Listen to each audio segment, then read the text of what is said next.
ये बहुत अच्छी बात है कि हम उनसे अलग हो गए थे और उन्होंने हमें दूर कर दी। तो अगर वो हमारे साथ होता इस टाइम वो भी कटोरा लेके बैठा होता। भारत जी बिल्कुल। उससे खुशी खुशी कटोरा हमारे साथ लेके फिरना था। अभी वो देने वाले में है और हमारा कटोरा पहले कटोरा था, अब बड़ा छापा हमने लगा लिया है। जिस मुल्क में जाते हैं सबसे पहले उनका यही होता है कि मांगने क्या आए हो। और इंडिया वालों का होता है कि ये कोई हमसे बात करने आया है, कोई बिजनेस लेवल पे बात करने आ रहा है। नेक्स्ट ईयर क्या इलोन मस्क इंडिया में इनॉग्रेट करने जा रहे हैं और प्रेसिडेंट जो बाइडेन भी वहां पर पहुंचेंगे।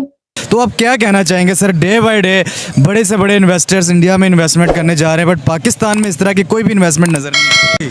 तब भी अंग्रेज़ इंडिया के ज़्यादा साथ थे और हमें पीछे दिखाना चाहते थे मुसलमानों को।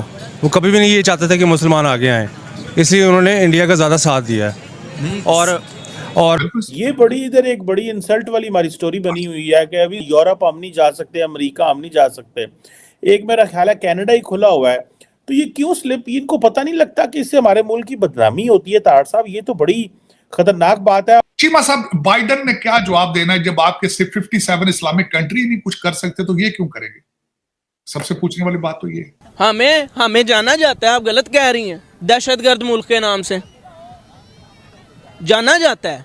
चीमा साहब, बदनामी तो तब होती है अगर नामी हो, इज्जत तो, बेइज्जती तो तब होती है अगर इज्जत हो। पहली तो बात ये है। जय हिंद दोस्तों, जैसा कि दोस्तों आपने हाइलाइट्स में देख ही लिया है, एलन मस्क की कंपनी टेस्ला जो भारत में फैक्ट्री लगाने जा रही है। ये वही टेस्ला है जो 2 साल पहले भारत में फैक्ट्री लगाने से मना कर दिया था। उनका कहना था कि हम चाइना में मैन्युफैक्चरिंग करके इंडिया में गाड़ियों की सप्लाई करेंगे, पर भारत सरकार ने एलन मस्क से साफ मना कर दिया था कि अगर आप भारत में मैन्युफैक्चरिंग करेंगे तभी आप इंडिया में गाड़ी बेच पाएंगे टेस्ला। इसके अलावा अगर आप दूसरे देशों से अगर इंडिया में टेस्ला को बेचने की कोशिश करोगे तो ये बिल्कुल नहीं होने वाला है। और आज ये एलन मस्क भारत के सामने झुक गया है। अगले साल का 1 महीने में जो बाइडेन भारत आएंगे उसके साथ ही इस फैक्ट्री का उद्घाटन किया जाएगा मुंबई के पुणे में। दोस्तों, अगर ये फैक्ट्री लग जाएगी तो भारत में कितने लोगों को रोजगार मिलेगा आप अंदाजा लगा सकते हो, क्योंकि टेस्ला ऐसी कंपनी है जो इलेक्ट्रिक कार बनाती है और ये इलेक्ट्रिक कार आने वाले समय में इसका काफी क्रेज होगा इंडिया में। इसी पर जानते हैं पाकिस्तानी मीडिया का रिएक्शन। आरसू, जिस तरीके से डेमोक्रेसी डिक्लाइन में है, सबसे पहला तो क्वेश्चन ये है कि डोनाल्ड ट्रंप साहब का आना ही बहुत मुश्किल लग रहा है। उसकी वजह ये है अमेरिका जो है वो जमहूरियत से बहुत दूर जा चुका है।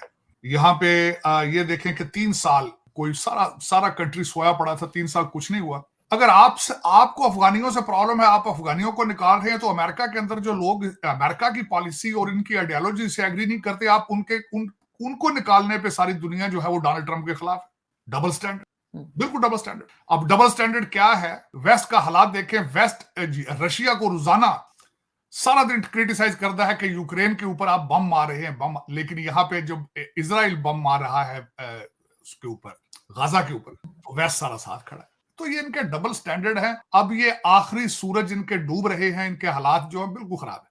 अब उनमें देख लें, टोनी बिल्किन साहब सारी दुनिया में हर कंट्री में 2-2 दफा जा चुके, किसी ने घास नहीं डाला, बल्कि 2+2 किया है। भारत में जाके वापसी पे डॉक्टर जयशंकर ने एक थप्पड़ भी मार दिया उनके मुंह पे। उनका चलो निकलो यहां से। उन्होंने कहा क्या है? उन्होंने कहा है अमेरिका अब दुनिया की वाहिद सुपर पावर नहीं है। बॉर्डर जो है वो बिल्कुल वाइड ओपन है। इस वक्त आप अगर किसी एयरपोर्ट पे आए तो 3 घंटे लगते हैं क्लियरेंस लेने में, क्योंकि वहां पे इमिग्रेशन ऑफिसर ही नहीं बैठे। बॉर्डर खुला है बिल्कुल। आप बॉर्डर पे जाएं, आपको एक वेलकम पैकेट दिया जाता है। आपको कहा जाता है, आपको जो जिस तरह कहते हैं ना, कहते हैं जी आए बिस्मिल्लाह, आप आए तशरीफ लाएं। फ्री जहाज के टिकट, फ्री आपको बसों में बिठा के जहां जाना चाहते हैं आपको ले जाते हैं। और यहाँ पे मैंने अगले दिन सबसे बड़ी, जो मुझे सबसे तशवीशनाक बात थी, लोग जाके जर्नलिस्ट वीडियोस बना रहे हैं बाहर। तो जर्नलिस्ट अमेरिकन उससे हर एक से पूछता है कि तुम कहां से आए हो, तुम कहां से आए हो। हर एक से, जब शुरू के 10-15 लोग थे वो सारे ईरानी थे। अब मुझे ये बताएं, ईरानी आ रहे हैं, सीरियन आ रहे हैं, फलस्तीनी आ रहे हैं। यहां पे मैं बता चुका हूं कि 2-3 वाकयात दहशतगर्दी के हुए हैं जो अफगानी 2nd जनरेशन के किए यहाँ पे, जो यहाँ की पैदावार थे, क्योंकि घर में माताजी पिताजी सारा दिन जिहाद की तालीम देते हैं। वीकेंड पे मस्जिद में भेज दिया जाता है और वो मस्जिद में बैठा हुआ मौलवी, हाई स्कूल भी नहीं होता, वो फिर आगे जिहाद का टीका लगाता है।